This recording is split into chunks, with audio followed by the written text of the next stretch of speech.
Hello and welcome. On the news, North Korea claims successful test of multi-warhead missile. Palestinians in Lebanon poised to fight if Israel attacks Hezbollah. And Sunak's drama spa in UK election TV debate finale. Deadlock hinders Bougainville's bid for independence. An unprecedented debate may upend unique White House race.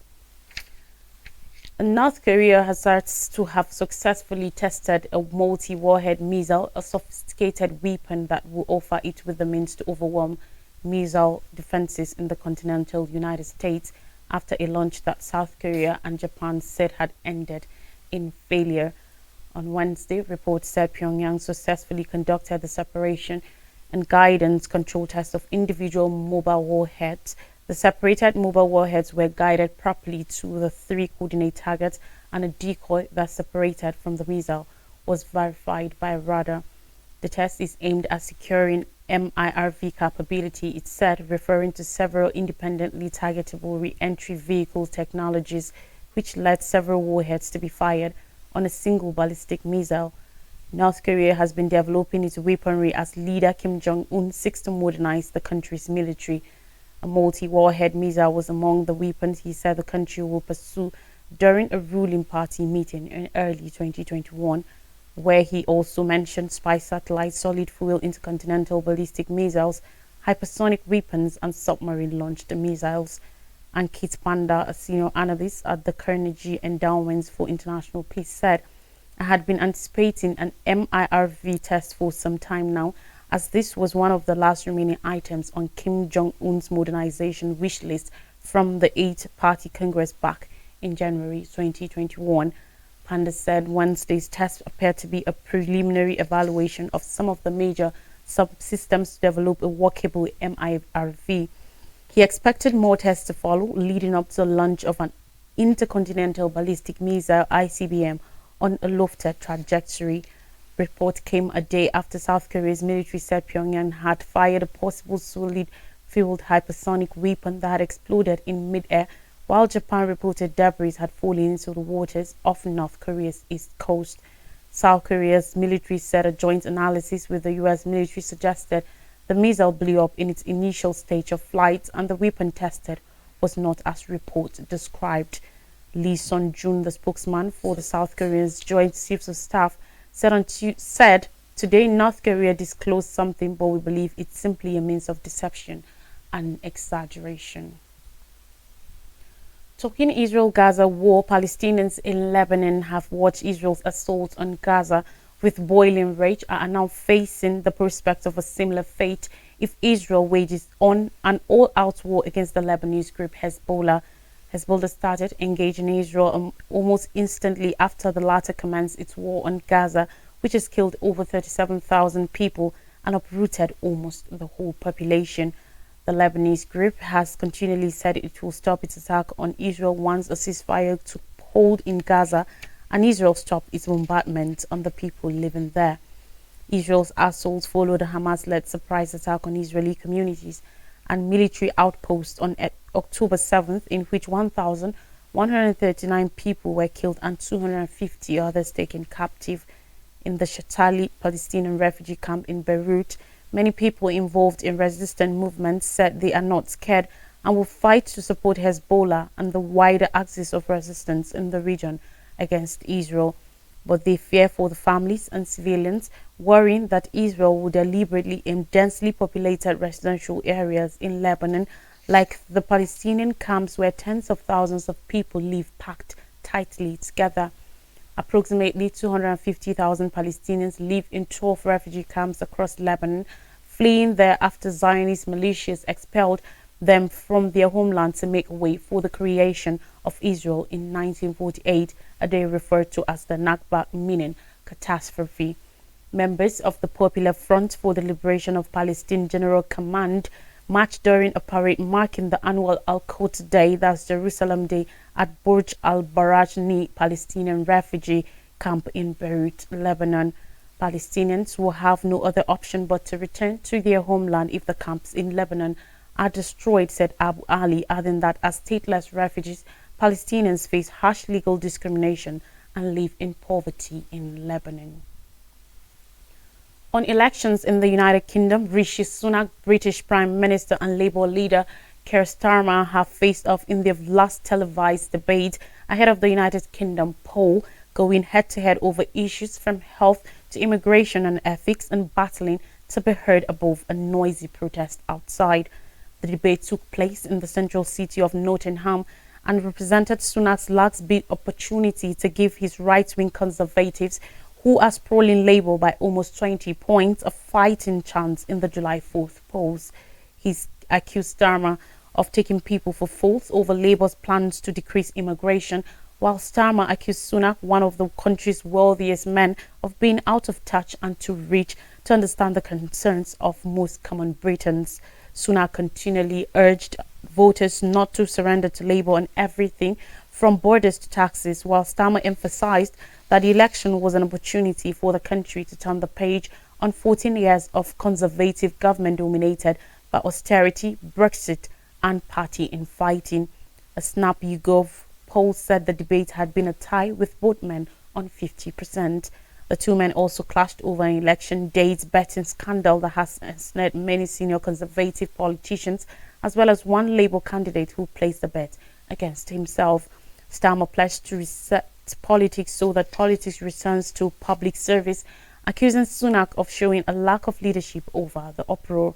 Sunak, who vowed to restore integrity, professionalism and accountability when he was named Conservative Party leader and Prime Minister in 2022, said he had been furious when he learned about the allegations. The two leaders have met at numerous debates and public sessions with voters, increasingly focusing on who was better suited to lead the country. Sunak's campaign has battled since he announced the election outside 10 Downing Street in torrential rain in May. He has since run a luxury campaign, and his decision to leave other leaders and skip the main D-Day anniversary ceremony in northern France earlier this month caused uproar. The Conservatives have been fighting to win public confidence since it emerged that senior officials, including then Prime Minister Boris Johnson, broke COVID-19 lockdown rules to enjoy parties in Downing Street.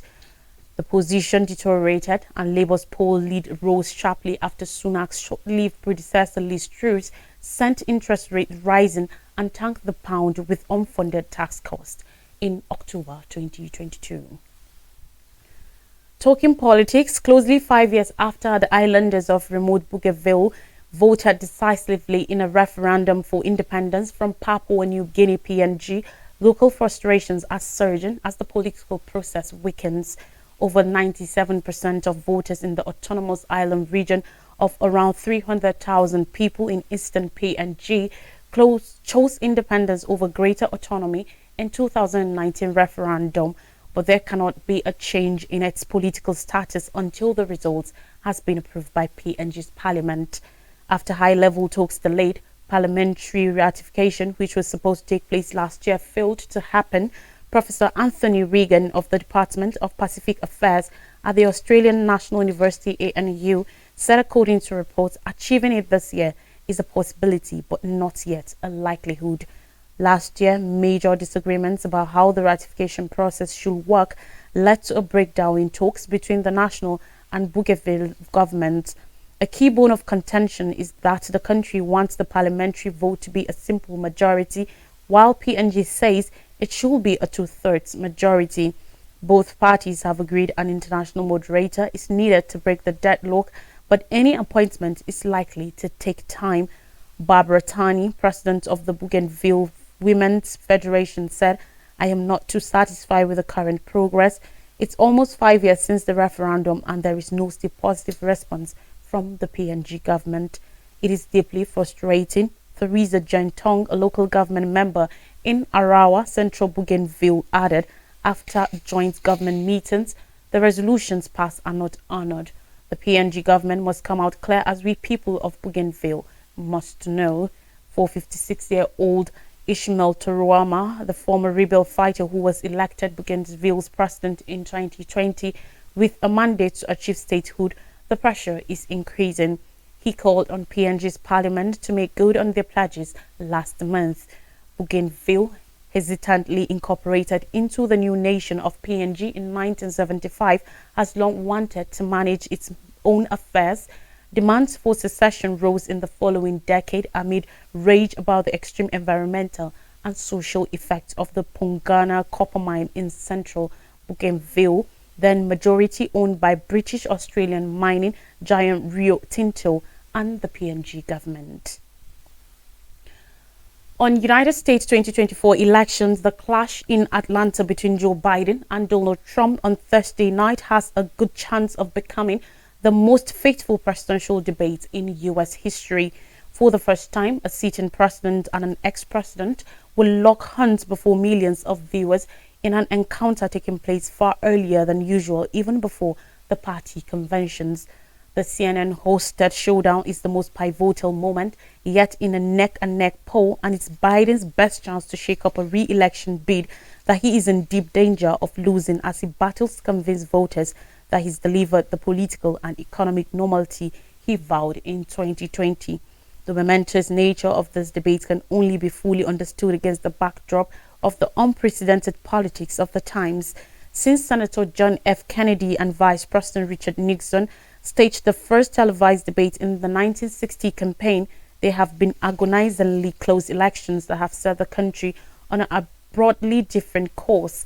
But the stakes in 2024 are greater than ever before, because of Trump's effort to disrupt the peaceful transfer of power based on false claims of fraud in the 2020 election and his pledges to wage a never-before-seen presidency of personal vengeance if he wins in November. Had Senator John Kerry beaten President George W. Bush in 2004, or ex-Massachusetts Governor Mitt Romney made President Barack Obama a one-term president in 2012, there will have been a major political change. But the character of the republic and its universal posture will not have fundamentally altered. That assurance cannot be applied with any confidence to the present election. Trump's strongman impulse, epitomized by his claim before the Supreme Court that presidents have almost limitless powers, as well as a blueprint for hardline new policies on immigration, the ceremony and foreign policy meant a second term could bring massive disruption. Presidential historian Douglas Brinkley said, according to a report on Wednesday, it is unbelievably historic. You cannot overhype up the importance of this debate. Democrats are desperate for the 81-year-old Biden to put on a show of vitality and sharpness amid concerns about his age. 78-year-old Trump's biggest liability might be himself and the possibility of a performance that could validate Biden's warnings that he's too unhinged to be president. Biden is anticipated to hammer Trump over abortion, one of the few policy areas where he outposts the ex-president, and his admiration of foreign dictators. Trump is already signaling he'll portray Biden's America in dystopian terms, beset by uncontrolled immigration, rampant crime, and searing economic pain. The most extraordinary aspects of the debate is that it takes place less than a month after Trump was convicted in a criminal hush money case in New York. Biden has already emphasized the guilty verdicts in campaign events, but Trump insists that he's the victim of an attempt to weaponize the legal system to interfere in the election. On more stories now, Bolivia coup fails as president urges defense of democracy. Luis Arce, Bolivian president, stared down a short-lived attempted coup on Wednesday after calling on the public to organize and mobilize in defense of democracy as soldiers and armored military vehicles withdrew from surrounding government buildings in La Paz. Bolivia has a long history of political instability, including military coups, and the failed takeover comes as the landlocked South American country of almost 12 million people grapples with an escalating economic crisis that has triggered street protests. We cannot allow coup attempts to take Bolivian lives once again, Arce said from the presidential palace Casa Grande as the attempted coup got underway. We want to urge everyone to defend democracy. In dramatic scenes broadcast, Arce confronting the former army chief General Juan Jose Zuniga, who led the coup attempt as he stomped into the presidential palace hallway. According to reports, Zuniga, who was dismissed as commander of the Bolivian army just a day earlier, was later detained forced into a police vehicle. His present whereabouts are unknown. Late on Wednesday, Bolivian Defense Minister Edmundo Novillo said the armed forces were under control. The attempted coup was broadly condemned by the Bolivian government and international leaders. Bolivia's Attorney General's office said it has launched a criminal investigation against Zuniga and all the other participants involved in the incident. Bolivia's newest political showdown comes as tensions rise over plans by leftist former President Evo Morales to run for re-election against one-time ally RC in general elections next year. Meanwhile, the country is contending with an economic crunch marked by declining foreign currency reserves, particularly the United States dollars, and shortages of fuel and other basic necessities. Earlier on Wednesday, footage from the scene showed armed soldiers occupying Murillo Plaza, a main square in La Paz, where the national executive and legislative offices are located. Armored vehicles were seen ramming into the doors of Bolivia's government palace, according to reports, as former President Morales, who is a member of RC's Movement to Socialism Mass Party, said that a coup d'etat is brewing. Now in African shores, ICC convicts Al-Qaeda leader for Mali atrocities. On Wednesday, the International Criminal Court convicted an Al-Qaeda-linked extremist leader of war crimes and crimes against humanity in Mali, notably for abusing prisoners as the de facto chief of the Islamic police in the historic desert city of Timbuktu.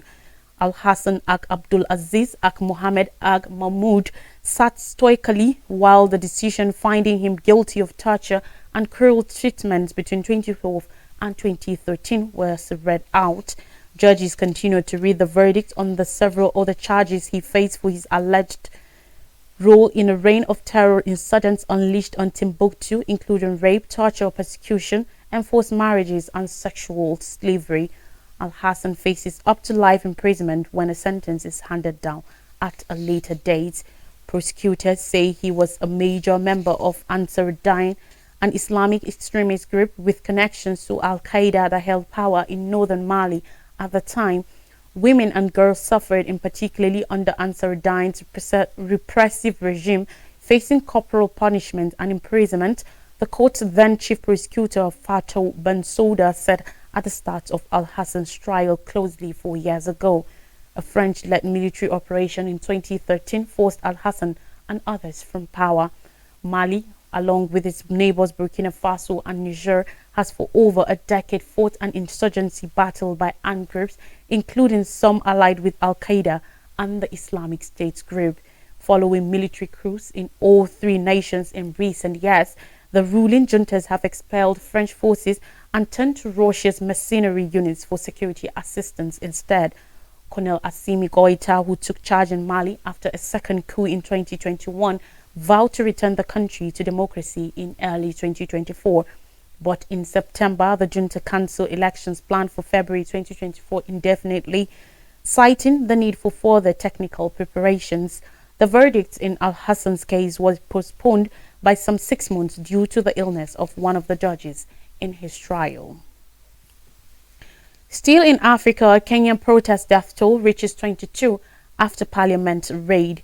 Kenyans faced the protracted smell of tear gas and military in the streets on Wednesday, June 26, a day after protesters stormed parliament over a tax plan that will add the cost of living, an act of deviance that President William Ruto called an existential threat. No less than 22 people were killed, the human rights group said. Nairobi, the capital, has seen protests in the past, but activists and others warn the stakes are more hazardous after the biggest assault on Kenya's government in decades. Ruto called the event treasonous and promised to quash unrest at whatever cost. Soldiers patrolled alongside police who have been accused of shooting several people dead on Tuesday. More protests are anticipated as Kenyans unite beyond tribal and other divisions in a youth-led effort to keep the finance bill from becoming law. It will raise taxes and fees on a range of daily items and services, from egg imports to bank transfers, increasing the pain of a majority of the country's people who fight to get by. The government is intent on raising revenue to pay off debt in East Africa's economic hub. There were no reports of violence on Wednesday, but there was fear. Civil society groups have reported abductions of people involved in recent protests and expect more to come. Many young people who aided vote Ruto into power with cheers for his pledges of economic relief now object to the pain of reforms. Thousands stormed Parliament on Tuesday and part of the building burned. Clashes occurred in several communities beyond the capital. The Kenyan National Human Rights Commission said at least 22 people were killed. Commission chairperson Roslyn Odede said, according to report, that 300 others were wounded and 50 people were arrested. I'll take a short break, and when I come back, I'll bring you more stories, particularly from Nigeria. Please don't go anywhere.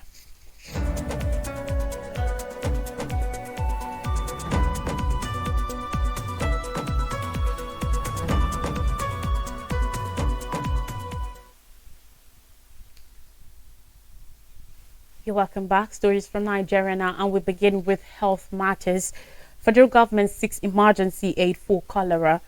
Yesterday, the federal government, in the wake of the cholera outbreak in the country, initiated dialogue with the Global Alliance for Vaccines and Immunization, Gavi, to obtain emergency supplies of oral cholera vaccine, OCV, as Nigeria fights the disease amid a global shortage of the vaccine. Dr. Jide Idris, Director General of the Nigeria Center of Disease Control and Prevention, NCDC, who revealed this in Abuja, said the coordinating Minister of Health and Social Welfare, Professor Mohammed Ali Pati, is leading the discussions with Gavi. The development came as NCDC yesterday announced a surge in the death toll and spread of the disease across 32 states and 115 local government areas of the Federation. Nigeria utilizes 3 World Health Organization WHO pre-qualified oral cholera vaccines, including Dukoral, Shankor, and Uvicol Plus. 2 doses of any of the 3 vaccines are needed for full protection and are administered only to persons and groups at high risk, such as travelers to areas with active cholera transmission or people living in areas experiencing outbreaks. On the request of emergency doses of cholera vaccine, Idris said, and I quote, Gavi, a global health partnership, plays a pivotal role in improving access to vaccines in low-income countries. Through these negotiations, Nigeria aims to secure an emergency supply of cholera vaccines to curb the outbreak. While noting that more vaccines were being ordered because of the scale of the problem, the NCDC DG called for stronger international collaboration to ensure that life-saving vaccines reach the most vulnerable populations quickly. He regretted that cholera, an acute diarrheal disease caused by ingestion of contaminated water or food, remain a persistent health threat in Nigeria, with the outbreak significantly impacting several states, leading to deaths and overwhelming healthcare facilities. In 2021, Nigeria received approval from WHO for over 3.5 million doses of the oral cholera vaccine. In 2022, the country requested an additional 9 million doses of the vaccine.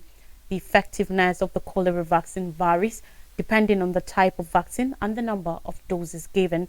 As recommended by the World Health Organization, WHO, experts say a single dose offers protection, but 2 doses are generally more effective. While substantial protection lasts at least 3 years, a single dose for young children might need a booster in the 3rd year. Finally, on the news and on education, federal government begins talks with ASU to prevent strike. Federal government has started discussions with the Academic Staff Union of Universities, ASU, to stop the strike threatened by the lecturers. The government delegation was led by the Minister of Education, Professor Tahir Mamman. The 2 parties meeting yesterday was held behind closed doors. Mamman was quoted as saying that the meeting will provide an opportunity for both parties to deliberate on issues affecting the university system. Emmanuel Osodeke, ASU president who led the union's delegation, said according to reports that the meeting was to deliberate on lingering issues affecting the universities to avert the planned strike actions. In his words, there are many outstanding issues within the system, and we believe that before now they will have been taken care of. The issues would have been resolved in line with the promise made by President Bola Tinubu, and there will not be a strike in the university system. A recap of major stories says North Korea claims successful test of multi-warhead missile. Palestinians in Lebanon poised to fight if Israel attacks Hezbollah. Sunak Starmer spar in UK election TV debate finale. Deadlock hinders Bougainville's bid for independence, and unprecedented debates may upend unique White House race. And that's all on the news. Thanks for watching and bye for now.